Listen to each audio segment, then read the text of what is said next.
The Richland County Council may have the future of a rural community on its agenda. Tomorrow night, it will decide whether to approve a rezoning that could turn an empty field into more than 100 homes. The land is at the intersection of Broad River Road and Mount Vernon Church Road, right across from Spring Hill High School. That's where we find our Chris Joseph. And Chris, I know you've been talking to neighbors about how they feel about this proposal, and you're also getting some new information this evening on this proposal. Dondi, absolutely. So neighbors had started reaching out to us after they saw these signs announcing the potential rezoning, the vote on the potential rezoning that is scheduled for tomorrow. They're concerned that this rural piece of land will be, as you touched on, turned into homes, affecting their rural community. But just in the last hour, one of the women that I interviewed for this story sent me a note that she got from the councilman over this district. I will read it for you briefly here.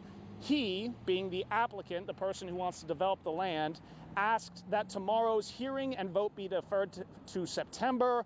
I will make that motion to defer tomorrow during the meeting. So it appears the concerns of the residents that I spoke with have at least bought some time for this piece of land. But of course, the concern over what may happen later remains.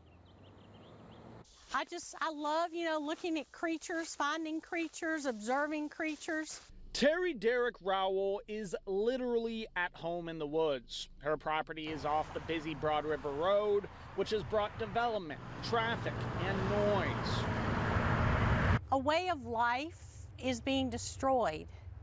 That doesn't have to be. And the thing of it is once you destroy it, you don't get it back. So once we put housing developments everywhere, nobody's going to tear them down and let it go back to woods. She's one of several residents opposing the rezoning of land at the nearby intersection of Broad River and Mount Vernon Church Roads. If the county council approves the rezoning on Tuesday, more than 100 homes could be put on the property. They're concerned about more traffic and damage to the environment. Truthfully, I'm thinking, oh my God, please no. I don't want this. It really, up to the point I could cry tears over it.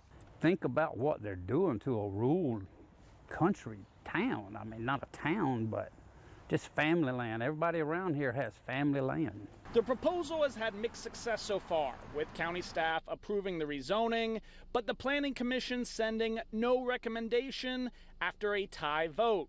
Councilman Jason Branham represents the area, but didn't respond to a request for comment. The local developer for Pult Group didn't return a request for comment either. For now, all the neighbors can do is wait for a decision. Please, please let us keep our rural way of life.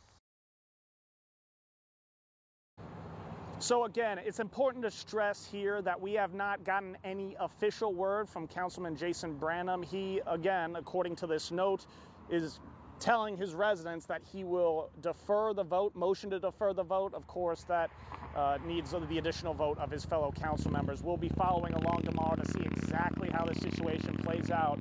But reporting in Richland County, Chris Joseph, WIS News 10.